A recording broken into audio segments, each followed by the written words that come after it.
Intelligent talk that's sure to raise the IQ. Here's Guy Wehman, Ben Brunson, and Frank Vernuccio inside the news.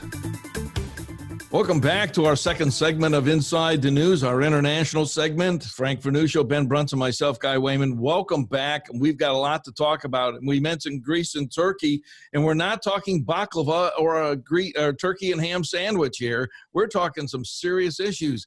Ben, get us started. Go. Well, there's a lot going on between Greece and Turkey, and it is an offshoot of the increasing aggressiveness that you see out of Erdogan and Turkey, using his military in Syria and Libya and now throughout the Mediterranean. But there is a high danger of war breaking out between Greece and Turkey. It's happened historically many times, including in the not too recent past, and fighting over Cyprus in the early 70s, which led to the division of Cyprus into southern Greek Cyprus, which is recognized by the UN and the world, and northern occupied Turkish Cyprus, which is not recognized by the world.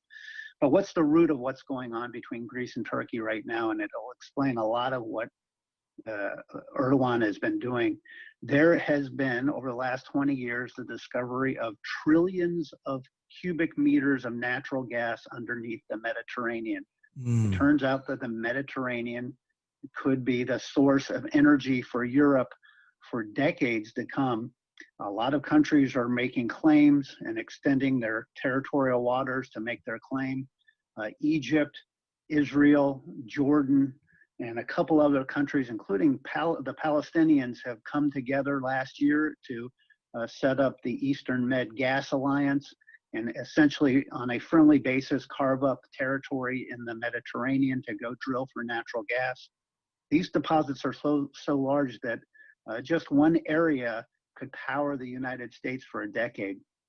The Turks want their share of it. The Turks, interestingly, have never signed the UN Law of the Seas Treaty, which would give them an economic zone up to 200 miles off their coast. They've rejected that. But if you want to understand what Turkey is doing in Libya, they have backed militarily the GNA, which is recognized by the West, and they've sent a lot of forces there. But what they got out of it was an immediate treaty between Libya and the GNA government, the Government of National Accord or National Reconciliation, where they carve up a big chunk of the Mediterranean between the two countries. And that chunk of the Mediterranean includes a lot of Greek waters. So the Turks are sending ships into Greek waters. The Greeks are threatening to sink those ships. Both Greece and Turkey are NATO members. So this not only could lead to war and real war between the two countries, but I think could hasten the exit of Turkey out of NATO, because frankly, both France and the United States have lined up on the side of Greece. Including the U.S. recently announcing that we will train the Greek Cypriot military and their navy. And we've made it quite clear the French have sent an aircraft carrier into those waters. The U.S. has begun up tempo in terms of military training in the Eastern Mediterranean. So this is a very real issue.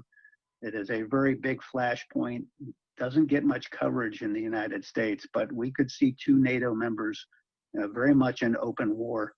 It is on a hair trigger right now. You know something, Frank? These nations in Europe, they have not gotten the memo about the Green New Deal. And they just don't get it. And, Alexandria or, Ocasio-Cortez, the Queen of Spain, is going to lay claim to all of that and shut it down, and nobody's going to get that gas. And she would love – I mean, that's the way the Dems think, and that's the way AOC would think this thing. Probably right. Look, Greece and Turkey have been at each other's throats since the days of the Ottoman Empire, going all the way back to the fight of the Greeks for liberation in 1830. But I think there is a new wrinkle in it. Part of it is the gas, but behind the gas, I think, is the increasing closeness of Erdogan with Vladimir Putin. Vladimir Putin would love nothing more than to see two NATO members go to war with each other. Vladimir Putin also would love nothing more than to retard the development of those Mediterranean energy supplies because, let's be blunt, Russia economically is a third world country. All it really has is energy to sell. And the sale of that energy to Europeans is Russia's main claim to diplomatic power. We've seen a lot of what I consider dirty deals between the Germans and the Russians. If there's a new site of energy coming in, that would further weaken the already weak economy of Russia.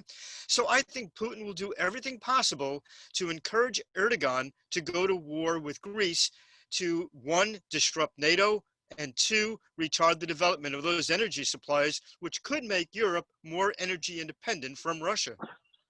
You know, he mentions Russia in that, and my mind went to the Russian mob and how deep that they are in the black market and all of this, and that's got to come into this too, because they will find a way into this, won't they, Ben? Well, they find their way into a lot of things.